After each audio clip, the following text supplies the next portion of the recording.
Hey guys, D.Bowie here, and this is things I learned with Notail's quote-unquote offlane Bloodseeker in 7.06. Bloodseeker is known for being one of the most annoying and strong heroes in lane ever. Still, that type of confidence can lead you to what happens here. Look how much Dire wants to shut the safe lane down. Kato was super well positioned, even takes some tower hits so that his allies can keep chasing Notail. He even bad manner DCs and gets first blood at the same time somehow.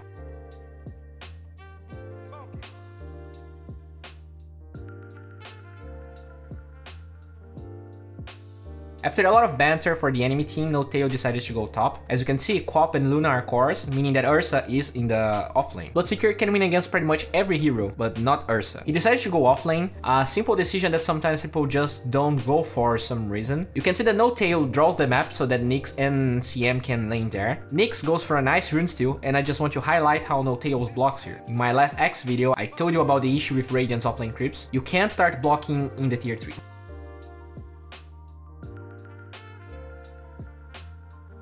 When you're in lane, in order to really go for kills, I feel like you need at least level 2, so 1 level of your passive and 1 level of Blood Rage. Since Notail ended up learning Blood Ride in that early engagement, he can't help Starter that tries his best to defend our beautiful flower as he farms. The 2 tips I can give for anyone playing Bloodseeker in a lane when you can be harassed or take some damage is 1. Draw aggro. People kinda disregard that with this hero since they feel so strong and mighty, yet at the early levels, you can die if you're careless. 2. Always use Blood Rage right before getting your last hit. Don't randomly use the skill in lane while no creep is in last hit threshold, or you might suffer a lot of harass. Here we can see Notail drawing aggro, using Blood Rage, and then getting the creep. What he does afterwards, he backs a little bit, and then he backs a little bit more. You can also use Blood Rite to secure the range creep or heal when you are in an HP threshold that you feel is slightly risky. Notail uses Blood Rage right after committing the skill, but Kato played very well. As you can see, Dire tries to abuse Notail using Blood Rage as much as possible. Let's see how to play against Bloodseeker then. Notail was drawing aggro to use Blood Rage and get the last hit, but he's slightly too late, and can you see how Luna goes out of her way to right click him? Kato is also channeling Illuminate, and well played from our flower to completely disengage.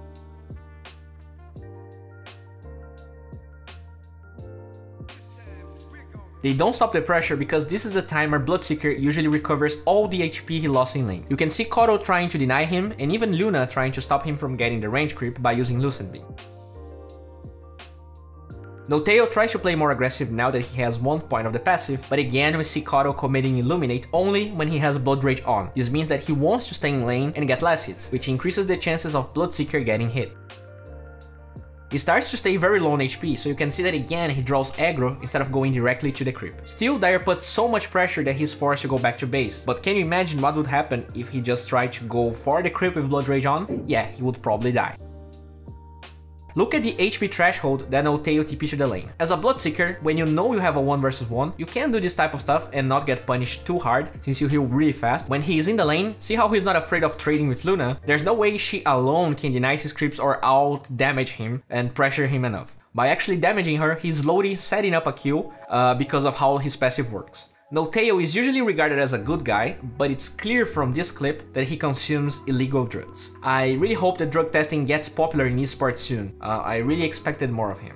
Anyways, CM and Slayer go to top help Notail, and when CM tries to help, our boy jokingly taunts her. Using these voices can really improve the mood of your games. Use them. The clown fiesta continues and they don't manage to get any kills. Since he doesn't know where the enemy supports are and whether his cliff is warded or not, pay attention how he postures himself in a somewhat safe position while he waits. If Luna, for instance, Lucent Beams him there, he will know for sure there's a ward there. All that safety though sometimes is not enough. If your enemies know how to abuse your Blood Rage cooldowns and you don't play carefully, you're going to give them kills you wouldn't expect. Brotail keeps his composure and goes back to the lane. He was feeling like the enemy had the cliff warded, but the ward was probably close to his tower but out of the true sight range. One thing to note about the decision of going treads in this game is that he had no free farm. If he go Midas first, he will be exploded every fight, and his power spike will be non-existent. While the move speed of Phase Boots is pretty tempting, pretty good, he will be paper until level 10. Until he can go for kills with Phase Boots, the item really only gives you damage to last hit, something that a Bloodseeker clearly doesn't need. Treads allows you to be more bulky, and tread switching to farm with Blood Ride is pretty decent. Ideally, you want to tread switch to agility before you right click so so that you can regen more, but to be honest, some efficiencies can be deceiving sometimes. You end up wasting so much time thinking about that, and you end up forgetting to check enemy items and do other important stuff. Don't bother most of the time unless you're super low on HP. He goes for a level 6 gank on Cop, pretty standard, and in this case, Phase Boots wouldn't change a thing. Threads though gives him more HP in case Cop had the mana to burst him with Scream and Sonic Wave. Actually, in those cases, you want to go in without Blood Rage on you and just use the skill after the skills were committed. Brotail though checked Cop's inventory before going in, and he's sure she doesn't have enough mana for the whole combo. One extra thing to notice is that as the illusions are diving the tier 1, look how Notail stops clicking at Cop and instead changes his clicking patterns for super close to the trees. It's nighttime, sure, but it's always better to be sure that the enemy team doesn't know you're there. Since he was high as a kite, he never bothered to thread switch, but with Crystal Maiden Aura he will be fine.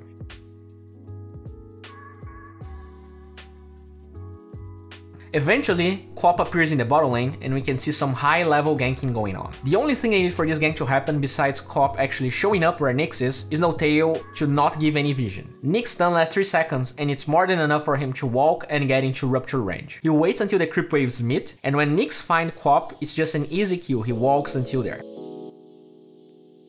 After 5 deaths, he was feeling pretty self-conscious about this, and he doesn't even bother getting close. He also gets his level 10 talent. 225 health is no joke to an 8 armor hero. Notail almost gets baited to ult an illusion, and right after, he does something pretty important when playing Bloodseeker in the mid game. With more levels of Blood Rage, you can increase your farming potential by using it on you and the creep you're focusing. This is pretty much only useful to Ancients, since other jungle creeps will be dead by the point you have another cooldown, but it's just one of those small things you should know. I want to justify Notail's Radiance now. I don't really like this item, but I feel like considering the situation here, there's no other item that can save the game. Bloodseeker gets a huge power spike in the 6 to 15 minute range if you can get a good lane, farm something like Treads and Yasha or Treads and Blade Mail really fast. If you can capitalize on that, you can go other items and just snowball. That timing is gone, and if he tries to get in Yasha or even Blade Mail now, he's just going to slowly lose this game. Radiance is not a bad item in Bloodseeker, but it ignores that early power spike, and that's why I hate those Bloodseekers that start off really well and they just ignore everything and they want to farm. Brotail is past that point, and this is a long shot, but maybe it can save their game. Farming Radiance doesn't mean ignoring the game completely though. He even smokes with his team, and while Klopp luckily blinks away, Coddle perishes.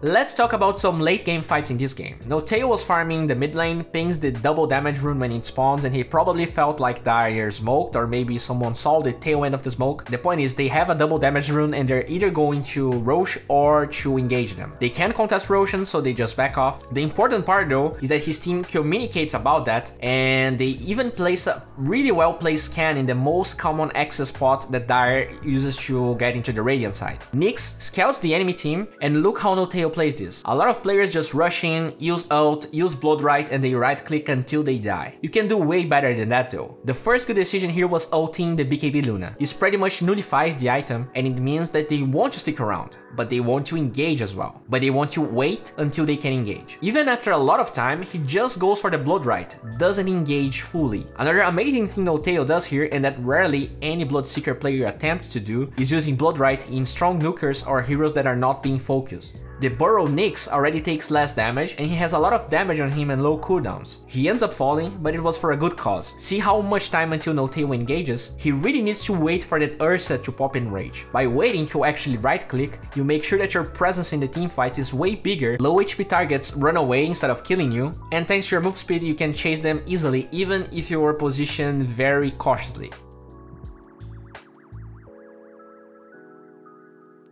Nice kiting of the Boundless Strike as well. At this point you're probably thinking to yourself, why Manta Bowie? BKB is cheaper and he can fight. And that's true, but you need to remember, Bloodseeker is not a hero that scales well with items. So with Radiance and BKB, you're super easy to get kited, especially because when Bloodseekers get the BKB, they want to ult and just walk up to their enemies. So everyone is full HP and they are dealing like 0 damage at this point. By yourself, you don't do so much damage, especially at the beginning of the fights, and usually Bloodseekers like to start the fight with Rupture. So that's the problem. You can bet your ass that if Notail had BKB in that fight where Luna used hers, after Rupture, he wouldn't be able to solo kill her. In fact, he would probably fall for the right clicks of Luna. So why not use his huge move speed in his favor to dodge stuff like Balance Timeless Strike like we saw, or to dodge Eclipse. The only problem against that team is that his move speed can't really dodge Mana Leak or Blinding Light when he engages. So Manta is just a great balance between farming and actually getting relevance, and also dealing with the things that Dire has. On top of that, he can increase his farm a little bit with the Manta Illusions, and at this point, considering the joke of a game he had, he actually has pretty decent net worth. He's in the top 4 farm. Another thing that Manta is good for in this type of situations is getting some extra damage to a hero that is isolated and you ulted him but you don't want to engage with your main hero. Since Roche bashed Kotal here, Notail has time to cast Rupture and he sends his illusions to deal damage. Even though he doesn't kill Kotal, you can see what happens to anyone that gets closer. Huge Ursa blinking on you. BKB wouldn't allow him to really disengage against that Ursa if Notail really wanted to kill the Kotal, especially when Ursa has Basher. Understanding that the Bloodseeker is more than just a ult and attack hero can really increase your chances with him. As I also said, dragging the fight makes you more effective naturally. See how he's positioned here? Most players would actually try to be attacking, but that's a Cop. By showing up, Cop's first reaction is to actually get away. I really like that he's actually auto vision to set up the silence after the impale. See how he only even bothers to press the button when Nyx raises his spawns?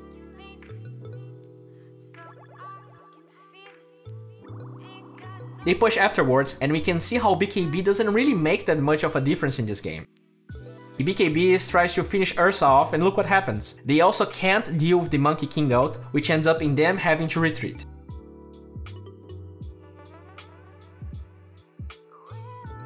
Let's rewatch that fight though. Since Invoker is sieging and he usually deals massive amounts of AoE damage, see how Notail actually Blood Rages him instead of his own hero? It's very common that in the mid game, using Blood Rage on yourself actually backfires. Part of him taking so much damage to Ursa is exactly that. As they get away, we can see him using again on his friend that just deals a lot of AoE damage.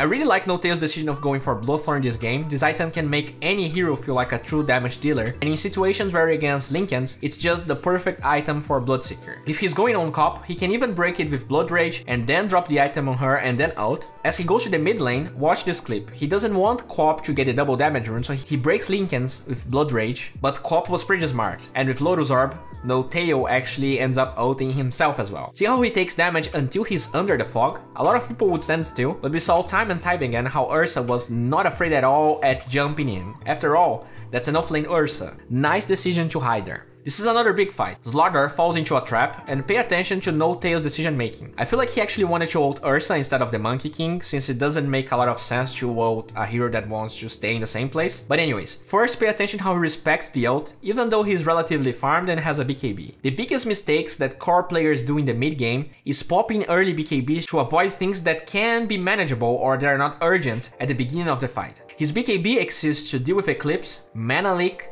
and Ursa's ult. That's it. See how much time until he pops it? There's just no need. He melts Ursa now that everyone is low on HP. Remember what I said about waiting to engage? You don't need to be the one initiating and attacking all the time. I'm not sure if he was high and thought that the ice wall was from the enemy team. At first I felt like he was just waiting Eclipse to end without wanting to use BKB, but then he decides to go in later and pops the BKB anyways. Well, he played pretty well. Look what a top of the net worth charts Luna can do against Blood Rage plus Corrosive Haze. Well, pretty much nothing. So by getting farm, understanding Bloodseeker's power spikes, and how to fight with the hero in the mid and late game, Notail came back from a game that seemed pretty grim. It was a 10k net worth difference. And that's even worse since the enemy team has 3 huge cores and, I mean, they have 2 true cores. Guys, just want to remind everyone that I am crowdfunding my way to TA7. I have a huge project, so if you want to help me or if you're just interested in the project, check the link in the description. As always, Pugna is a platform where you can learn from people like Chessie, Fog, Monib, and get better at the game. They have great content on the new patch, and if you want to raise your MMR, it's a great time. Just figure out the patch faster than others and get those easy wins. If winning MMR is not enough for you though, you should definitely check out our new partner, Loot Caves. There you can win and find beautiful cosmetics and get crispy. They give you a bonus on every deposit you go for, but if you register with my referral link, you're gonna get an even bigger one, so check that out.